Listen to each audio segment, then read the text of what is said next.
is one aspect I would say, like, of hip-hop that we really don't dwell too much into. Even though, you know, we have the people, we have 50 Cent, we have the Diddy's, we have the Jay-Z's, I mean, making major moves. You understand what I'm saying? Right, exactly.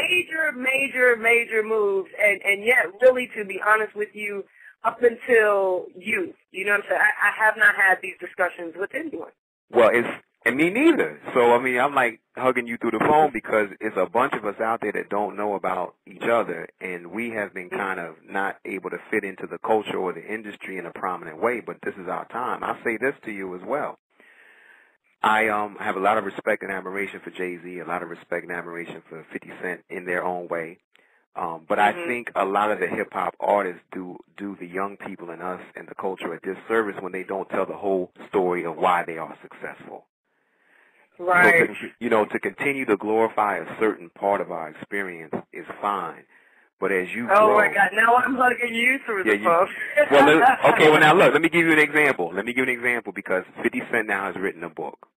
And I love 50's mind. He wrote a book called The 50th Law, and it comes out of that influential book in hip-hop, The 48 Laws of Power, which, you know, most of us have heard of. But in any event, I saw 50 Cent on CNBC about 2 months ago, and CNBC is the financial news channel at NBC. Oh, yeah, I know. We have that clip on the rapgame101.com, as a matter of fact. I play it over and over again. I'm sure you're playing it over and over again. He's soft-spoken. He's well-spoken. He's wearing a suit. He's articulate. That's not the same 50 Cent that we always hear on hip-hop radio.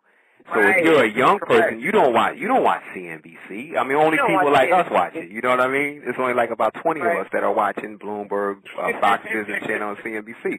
But what I'm happy to see 50 now going on local TV to promote his book, and you're seeing that kind of presence. It's the same with Jay-Z. I'm very happy that he put on a suit because in my volume 2, I talk about that. You can't just go everywhere like Russell Simmons and wear whatever you want and just force people to accept you for who you are. There's etiquette. There's street codes. Codes and there's business codes. And so, you know, real has to recognize real. So at the end of the day, what's happening, I think is that, you know, we're accepting reality now and we're understanding that a lot of the habits and the cultural customs that we went by in hip-hop are not well suited for this new environment where we have to make something happen out of nothing. So I think this is our day, and your listeners, they're the individuals who've been struggling. This is the time that they're going to come forth, and believe it or not, this kind of transition and tragedy is going to lead to a lot of triumph.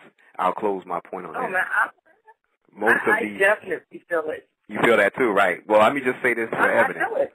Most of the companies on the Dow Jones Industrial Average, the 30 companies, the Fortune 500, most of them were started during a recession.